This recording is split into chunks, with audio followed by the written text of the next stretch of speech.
મારી જોગમાયા મહાભગવતી પરમ શક્તિ પરમેશ્વરી મહામાયા મેલડી આ 50 કરોડની પૃથ્વીની માલિકા જેને માં મળી ને બાપ, અને જેને જેને માં મેલડીને ઓળખીને જેને જેને માં મેલડીના પદને પામી ગયા ને એનો તો આ જગતની માલિકા બેડો પાર થઈ ગયો.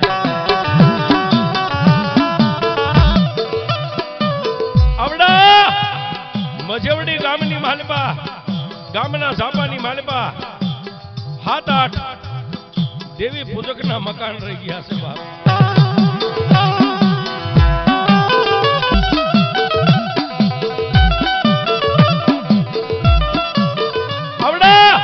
મજવડી ગામના ઝાપાની માલિકા 5-7 દેવી પૂજકના મકાન રહી ગયા, પણ મકાનની માલિકા દેવી પૂજક નામ જેનું કાળિયો સેવા.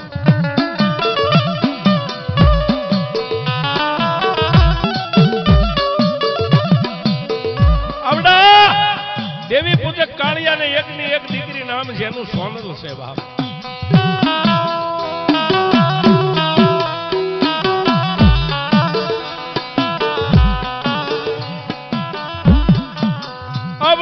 દીકરી સોનબાઈ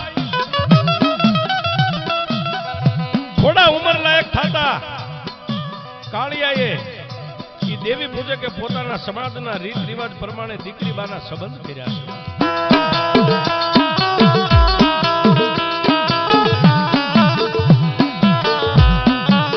વિસાવદરની માલિકા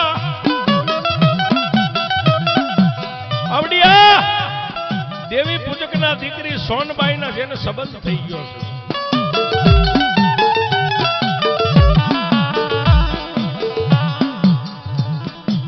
વરહ 2 વરહના વાણા વાયા એટલે પોતે કાળિયો દેવી પૂજક મનની માલિકા વિચાર કરે કે ઓહો જીતવા ગમે એમ કરી અને હવે મારી સોનબાઈના પીડા હાથ કરી દઉં બાપ.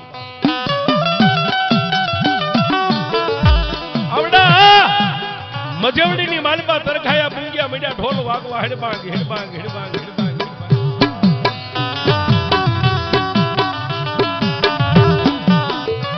પણ બાપ દેવી પૂજક હોય તોય ભલે અને અન્ય કોઈ સમાજ હોય તોય ભલે, દીકરીના દાયદાની માલિકા જેટલું દે એટલું થોડું છે. પણ આવડા કાળિયા દેવી પૂજકે દીકરીના દાયદાની માલિકા પોતાના સાદલ સાપરામાં જે કઈ ખીલીયું મારેલી હતી ને સાહેબ, કપડા ટીંગાડવાની જે ખીલીયું હતી ગુજરાતી ભાષામાં જેને ખીતી કહેવાય, ખીતીયું કાઢી કાઢી અને એકની એક દીકરીના દાયદાની માલિકા ગાડું ભરીને દાયદો કરી.